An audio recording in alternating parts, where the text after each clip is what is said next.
Good morning guys and welcome back to the vlog. I always find it so difficult to drink water first thing. I don't know if anyone else gets this, but it's just so apparently it's quite good for you to drink a little bit of water just to start the day anyway, before eating food.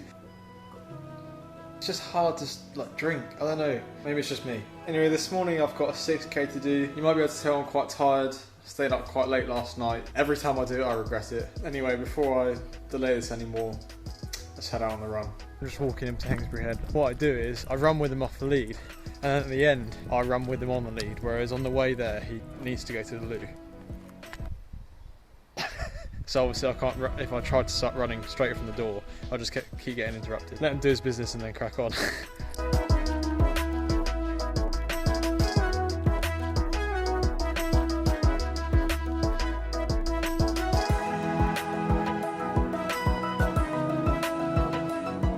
Afternoon guys, I've left it a little bit later today to train. Did put today's ride off a little bit just because the legs felt absolutely awful after this morning's run. I think just the fatigue of the last 2.5 weeks is really starting to amount and accumulate.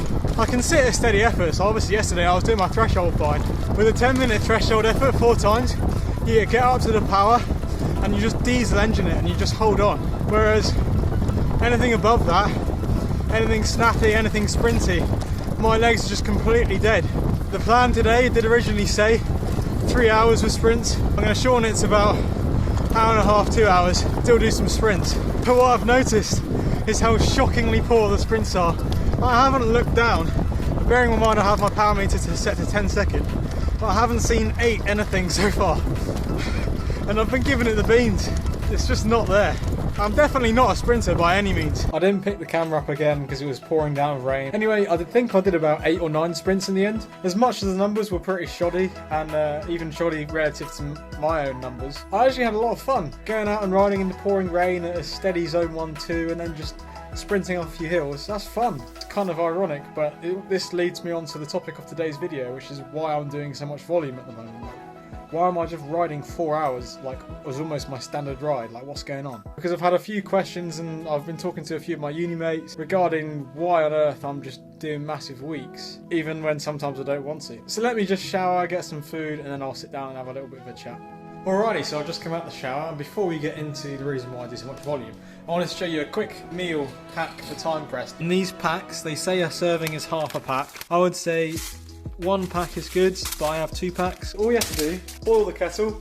You need 160 millilitres of water each. So in my case, I'm going to put 320 millilitres of water in the kettle, boil it, pour both packs into a bowl, pour the boiling water in, leave it for a couple of minutes, and you're good to go.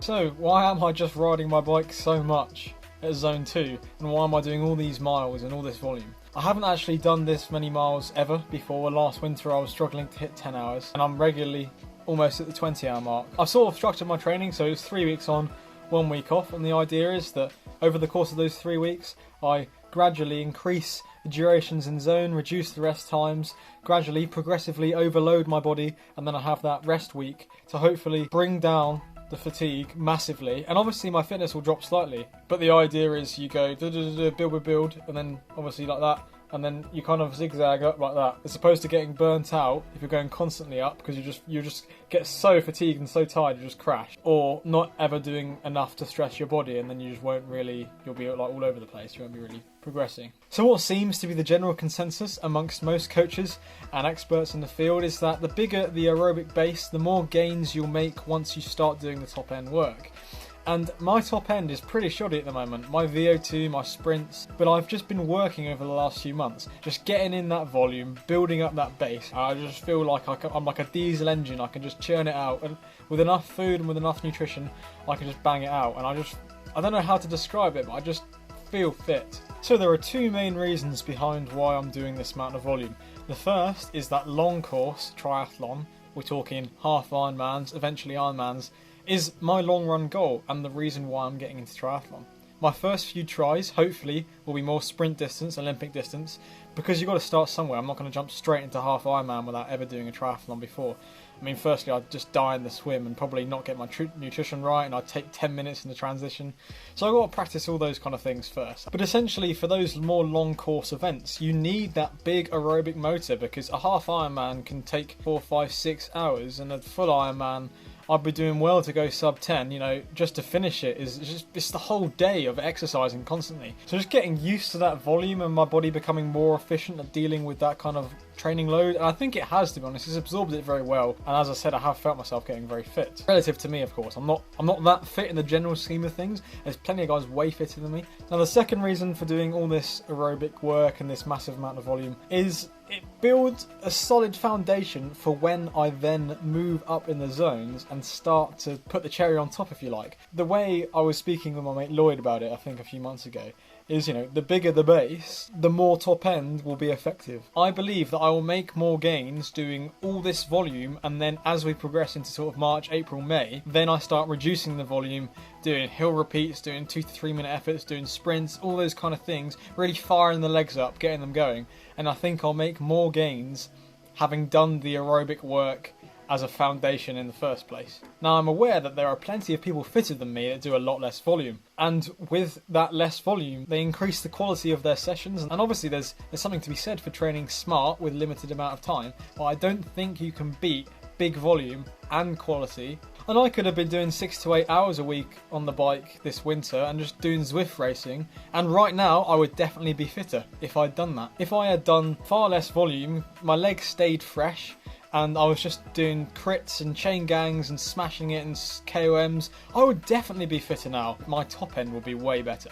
However, I'm looking at the long term here. I'm not looking at even just this season, I'm looking at over the course of many seasons and progressing into when I do half Ironmans and Ironmans. The aerobic base that I'm building now is going to be vital for all my training in the future.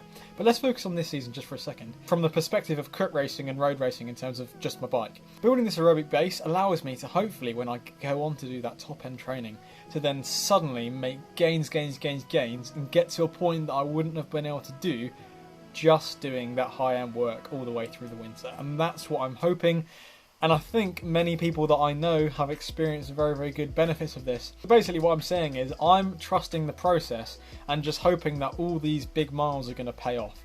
And yes, sometimes I don't feel motivated to do it, but at the end of the day, the reason why I love cycling isn't just for crits and road racing, and as much as I really want to do loads more of that, I love just going out on big days on the bike, 4 or 5 hours, smashing it with the lads to the cafe, to a particular point of interest, just big days out in the summer on the bike, because that's what you love, right? Just being out in the sun with your mates, having fun, stopping at cafes, stopping to get water and sweets and stuff, just having banter. And at that point, you don't have to worry about structure, because I've built all the fitness, and all the hard work allows me to have fun and be a lot fitter. I think if you're a lot fitter, you can do more with that fitness, and that allows you to have more fun. But anyway, I won't ramble on anymore. That's basically the reason why I'm doing so much volume, in case you're wondering. Judging by what YouTube statistics tell me, I think by this point in the video only 40% of you will still be watching, so congratulations if you're one of those. But anyway guys, thank you very much for watching the video once more, and I'll see you tomorrow.